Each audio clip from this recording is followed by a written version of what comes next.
Hey guys, Professor Bill, Comic Book University, and Tony Stark Iron Man, issue number 16. I'm going to tell you 5 things about this book, and then I'm going to tell you about the current state of this book, what's going to happen in 2020. But before that, I'm going to tell you about who made this book. Let's get started with that right now. Writers Dan Slott and Jim Zub. Artist Valerio Scheide, and color artist Edgar Delgado. VC's Joe Caramagna on letters. The cover is done by Alexander Lozano. The variant covers, there's 2 of them, Nick Bradshaw and Maury Hollowell, and another one by Mike Deodato Jr. and Rain Barretto. Carlos Lau does the graphic design, and Iron Man was created by Stan Lee, Larry Lieber, Don Heck, and Jack freaking Kirby. So, number 1 on this list. Stark is apparently perfectly A-OK with torture. That's right, somebody had the nerve to ask me recently, how is Tony Stark not a hero? I didn't respond to that because, seriously? Have you not been reading the comic books? Like, being a superhero is one thing, but the idea that Tony Stark would sit there and see his friends combined as one gelatinous, thing, and obviously infected, yes, but these are still his friends, and he's taking pleasure in the idea, like, he's so angry, he's just like, good, I'm glad that you're hurt, I'm glad that we're causing you pain, let's shock him some more.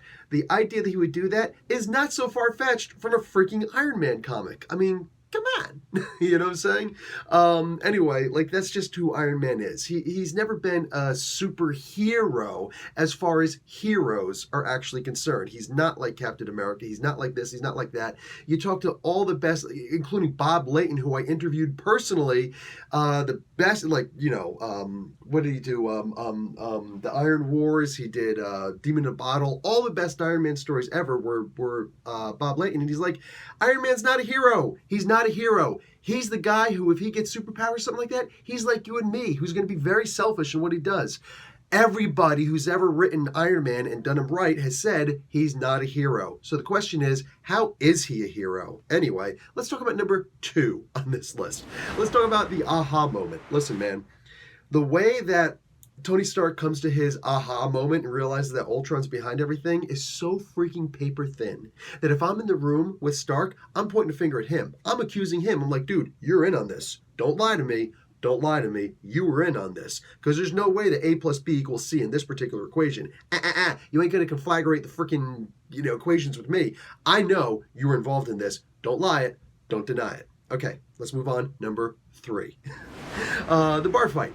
Yeah, you remember that scene from Plan 9 from Outer Space where the alien is explaining to the humans how they're a bunch of Neanderthals who, with their opposable thumbs have finally learned, the ultimate achievement of humans is learning how to freaking blow each other up. We made the atomic bomb, we made bombs, and we made atomic bomb, then the hydrogen bomb, and the next thing we make is going to be the blah, blah, blah bomb, whatever the hell that was. We're just going to wind up blowing up the entire galaxy and hurting a whole bunch of other civilized life forms also. And the humans need to calm down because we're a bunch of stupid apes. So what does the human do? He grabs me and says, oh yeah, I've had enough of you, buddy. Bow! It's like, you just proved his point. Golden Turkey Award my ass, man. That was a great movie. The idea is, the strings and everything with the hubcaps. The idea is that this bar fight felt a whole lot like that. I read this and I'm right away thinking, Plan 9 from Outer Space, baby. That had to have been the inspiration because it was for me. Anyway, guys, number 4 on this list. The Ultron Buster. There's a moment where Ultron Pym goes and explains to Tony Stark, for a futurist, you sure are really predictable. That is one of the best lines ever. For years now, people who have been writing Iron Man are not really sci-fi guys. They don't really have a whole bunch of great innovative ideas that Tony Stark should actually be making. Some of the stories are amazing, like the one where he fought Malekith and he had to go to the steam armor, the steam-powered armor. That was great, you know what I'm saying? And there are a bunch of ideas that come along pretty, every so often that are very amazing. I love them. But for the most part, Iron Man's just like, he's this guy, does these whatever things. The Futurescape idea was actually really innovative, but it just went on for too long and it was whatever. But at the end of the day, we need some actual sci-fi writers writing for Iron Man. And until we get that, I'm okay with Slott just writing in here and making fun of the idea that he doesn't have a whole bunch of really good ideas for him. I mean, at the end of the day, when has one of his Buster armors ever worked, right? Thor Buster, Ultron Buster in this case, the Hulk Busters. The only time the Hulk Buster armor ever worked was in the movies. What the frig? Anyway, let's get talking about number 5 on this list, and that is, what the frick? What the frick, man? The way that this whole thing works, listen, man, Ultron is supposed to be that thing where once Ultron shows up and you realize Ultron is the main enemy, everybody's like, oh crap, I just pooped my pants. Heck, I just pooped your pants. I'm so freaking scared right now. We're all going to die. Okay? There's only been 2 times, in my opinion, where it's been acceptable that Ultron was chumped out. Okay? One was in Secret Wars Volume 1, Issue number 1, when Galactus was just like, I'm going to suck the energy right out of you. That was awesome. I loved that. Because everybody else crapped their pants like, that was Ultron, and he just chumped Ultron. We're all dead. Yeah, we're all dead. The other time was when Fantastic Four, Sharon Carter goes and crunches up Ultron. It's like, wow, I can't believe I didn't know you were that strong. Oh no, I could tell that he wasn't made of adamantium. He was made out of like titanium steel instead. It was like Ultron 12, I think. That was a great time. I was like, oh, nice. I dug that because he didn't have time to make his I dig that. I dig that. So those are the only 2 times I ever thought it was acceptable to punk him out. But in here, I just didn't really go for it. Anyway, guys, now let's talk about what's on the future horizons for Iron Man. A lot of people talk about, the solicits, looks like Iron Man's going to end. It's going to be canceled. Yeah. Have you not been reading? In January, like I talked to Zub, Jim Zub, the co-writer on here, who's really just here to make sure that Dan Slott like keeps up with his schedule to get to the point where he can end the book in December.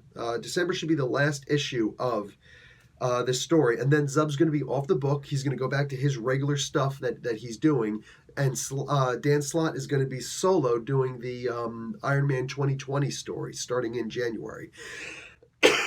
So, I'm still sick, sorry. Sorry for being human. Tony Stark Iron Man is ending, and then we're switching over to Iron Man 2020. So there's still going to be an Iron Man book, and it's still going to be Dan Slott writing it. It's just going to be called something different. It's just one of Marvel's little ways of doing the whole reboot to number 1 thing. Anyway, it's the exact same thing that's happening with for crying out loud. And I've been saying it for a while, even before they acknowledged it. I knew that Mark Waid's Doctor Strange was going to continue. It was clear that it was going to continue. There's no way it was going to truly end. They said there's going to be changes that were going to shake, the entire foundation, that it's actually going to have to end his book. Yeah, and start a new one. And what did they say? We're going to start after issue 20 comes out. We're going to go back to a number 1 and do a Doctor Strange Surgeon Supreme because of what just happened in issue number 19. That's a must-have, by the way. That's a must-have.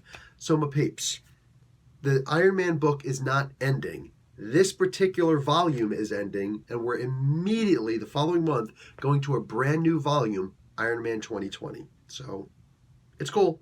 We're still going to have Iron Man. We can't get rid of Iron Man. Come on. Anyway, guys, Professor Bill, Comic Book University, class dismissed.